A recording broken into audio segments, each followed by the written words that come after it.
Hi friends, welcome back to my channel. ಇದು ಏನಂತ ನೋಡಿದ್ರೆ ಡೇ 93 ನಾವು ವ್ಲಾಗ್. ಇದು Hyderabad to Hindupuram load confirm ಆಗೈತೆ. ಇದೇನೆಂದರೆ ನಿನ್ನೆ ಪೋಸ್ಟ್ ಆಗಿರಬೇಕು ವೀಡಿಯೋ.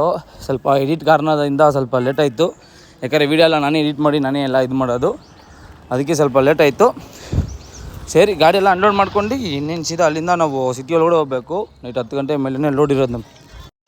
ಏನಂದರೆ ಎಲ್ಲರಿಗೂ ಹೇಳೋದು, ನೈಟಲ್ಲಿ ಸ್ವಲ್ಪ ಓಡಿಸ್ತಿರಲ್ಲ, ಸ್ವಲ್ಪ ಆರಾಮಾಗಿ ಓಡಿಸ್ರಿ. ಯಾಕಂದರೆ ಈ ಅಮ್ಮನ ಆಟೋವರೆಲ್ಲ ಫುಲ್ಲು ಎಣ್ಣೆದಲ್ಲಿ ಇರ್ತಾರೆ.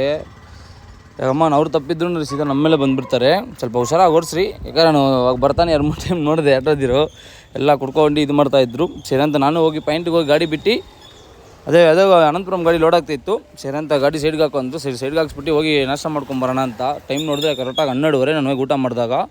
ಸರಿ ಅಂತ ಬಂದು ಆ ಗಾಡಿ ಎಲ್ಲ ಹೋಯ್ತು. ಸರಿ ಅಂತ ಬಂದು ನಾನು ಗಾಡಿ ಬಿಟ್ಟೆ. ನೋಡಿ, ಐಟಮ್ ಬರೀ ಹೆವಿ ಕಮ್ಮಿ ಐತೆ, ಟನೇಜ್ ಏನು ಇರೋಲ್ಲ. ಸರಿನೋ ಬಿಟ್ಟು 1 ಅವರ್ಗಳ ಗಾಡಿ ಲೋಡ್ ಆಯಿತು. ಸೀದಾ ಅಲ್ಲಿಂದ ನನ್ನ ಸ್ಟಾಪ್ ಸೀದಾ ಸಾತ್ನಗರ್ಗೆ ಬಂದು ಸೀದಾ ಸಾತ್ನಗರಲ್ಲಿ ಒಂದು ಟೀ ಕುಡ್ದು. ಯಾಕಂದ್ರೆ ನಮ್ಮ ರೆಗ್ಯುಲರ್ ಸ್ಟಾಪಿಂಗೇ ಸಾತ್ನಗರಲ್ಲೇ. ಅಲ್ಲಿ ಸ್ಟಾಪ್ ಕೊಟ್ಟರೆ ನೆಕ್ಸ್ಟ್ ಸ್ಟಾಪಿಂಗ್ ಇರೋದು ಕರ್ನೂಲಲ್ಲೇ. ಯಾಕಂದ್ರೆ ನನ್ನ ಸ್ಟಾಪ್ ಹೊಡಿಯೋದು ನಾವೆಲ್ಲ. ಇದು ಕೊರಿಯರ್ ಅಲ್ವಾ, ಅದಕ್ಕೇ ಸ್ವಲ್ಪ ಜಲ್ದಿ ಹೋದ್ರೇ ಕರೆಕ್ಟಾಗಿ ಬೆಳಗಿನ ಜಾವ ಅಷ್ಟರಲ್ಲಿ ಸೀದಾ ನಾನು ಕರ್ನೂಲಿಗೆ ಬಂದುಬಿಟ್ಟೆ. ಸೀದಾ ಕರ್ನೂಲಲ್ಲಿ ಬಂದು ಅಲ್ಲೊಂದು ಟೀ ಕುಡ್ದು ಸೀದಾ ಅಲ್ಲಿಂದ ಇದು ಹಿಂದೂಪುರಂ ಅನ್ಲೋಡು. ಏನು ಮ್ಯಾಟ್ರ್ ಅಂತ ನೋಡಿದ್ರೆ ಬೇರೆ ಇದು ಏನದು ಕಮೆಂಟ್ಸಲ್ಲಿ ನೋಡಿದೆ, ಅದೇ ಒಂದು ಬಸ್ಸಿದ್ದು ಆ್ಯಕ್ಸಿಡೆಂಟ್ ಆಗಿತ್ತಲ್ಲ, ಆ ವೀಡಿಯೋಗೆ ಸರಿಯಾಗಿ ಬಂದೈತೆ ಕಮೆಂಟ್ಸ್ ಎಲ್ಲ. ಯಾರಣ್ಣ ಹೇಳಿದರೆ ವೀಡಿಯೋ ಅದಕ್ಕೊಂದು ವೀಡಿಯೋ ಸಪ್ರೇಟಾಗಿ ಹಾಕೋಣ.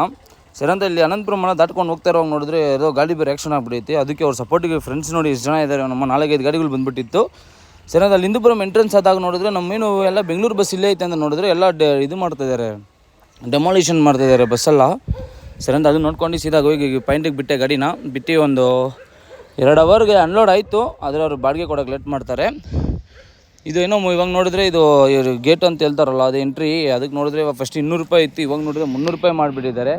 ಅದರಿಂದ ಏನು ಪ್ರಯೋಜನ ಏನಂತ ಗೊತ್ತಿಲ್ಲ, ಸುಮ್ಮನೆ ಕಾಸು ಮಾತ್ರ ಇಸ್ಕೊತಾರೆ. ಇವಾಗ ಏನೋ ಒಂದು ಆದರೆ ಮಾತ್ರ ಬಂದು ಬರೋಲ್ಲ, ಏನಿಲ್ಲ, ನಾವೇ ಎಲ್ಲ ನೋಡ್ಕೊಬೇಕು. ಸರಿ ಅಂತ ಗಾಡಿ ಖಾಲಿ ಮಾಡ್ಕೊಂಡು ಇನ್ನೇನು ಸೀದಾ ನಾವು ಅಲ್ಲಿಂದ ಓಡೋಣ. ಯಾಕೆಂದರೆ ನಮಗೆ ನಾಳೆಗೆ ಲೋಡ್ ಇದೆ. ಏನಂತ ನೋಡಿದ್ರೆ ಸೋಪ್ ಲೋಡು ಕನ್ಫರ್ಮ್ ಆಗಿದೆ. ಸರಿ ಅಂತ ನಾವು ಮನೆ ಕಡೆಗೆ ಹೋಗಬೇಕು. ಹೆಂಗೋ ನಾವು ಹೋಗೋ ಅಷ್ಟಿಗೆ ನೋ ಎಂಟ್ರಿ ಬೇರೆ ಇರುತ್ತೆ. ಸರಿ ಅಂತ ನಾನು ಆರಾಮಾಗಿ ಹೋಗೋಣ ಅಂತ ಸರಿ ನಿಧಾನಾಗಿ ಹೋಗ್ತಾ ಇದ್ದೆ. ಸರಿ ಅಂತ ಮುಂದೆ ಬೇರೆ ನೋಡಿದ್ರೆ ಇದು ರೈಲ್ವೆ ಗೇಟ್ ಬೇರೆ ಹಾಕ್ಬಿಟ್ಟಿದ್ರು. ಈ ರೈಲ್ವೆ ಗೇಟು ಏನು ಮಾಡೋದು, ಗೇಟ್ ಹತ್ರ ಕೈಕಾ ಇರಬೇಕು ಟ್ರೈನು ಹೋಗಂಟ. 100% ಇದ್ದಿದ್ರೆ ಇವಾಗೆಲ್ಲ ಎಷ್ಟೋ ಟೆಕ್ನಾಲಜಿ ಅಪ್ಡೇಟ್ ಆಗಿದೆ, ಇರೋದೆಲ್ಲ ಯಾಕೆ ಅಪ್ಡೇಟ್ ಆಗಿಲ್ಲ ಅಂತ ಗೊತ್ತಿಲ್ಲ. ಸರಿ ಅಂತ ಹಂಗೆ ಒಂದು 2 ಸಾವಿರ ಡೀಸೆಲ್ ಹಾಕ್ಸ್ಕೊಂಡು ಹೋಗಂದರು. ಯಾಕೆಂದರೆ ಅಲ್ಲಿ ಸ್ವಲ್ಪ ಇದು ಲೋಡಿಂಗ್ ಪಾಯಿಂಟಲ್ಲಿ ಸ್ವಲ್ಪ ಡೌನ್ ಇರುತ್ತೆ, ಅಲ್ಲಿ ಡೀಸೆಲ್ಲು ಕಮ್ಮಿ ಇದ್ದರೆ ಆಫ್ ಆಗಿಬಿಡುತ್ತೆ ಗಾಡಿ. ಅದಕ್ಕೇ ಸರಿ ಅಂತ ನಾನು ಸಿಟಿ ಒಳಗಡೆ ಎಲ್ಲ ನುಗ್ಗಿ ಬಂದಿರೋದು. ನೀವು ಆಮೇಲೆ ನೋಡಿದ್ರೆ ಕರೆಕ್ಟಾಗಿ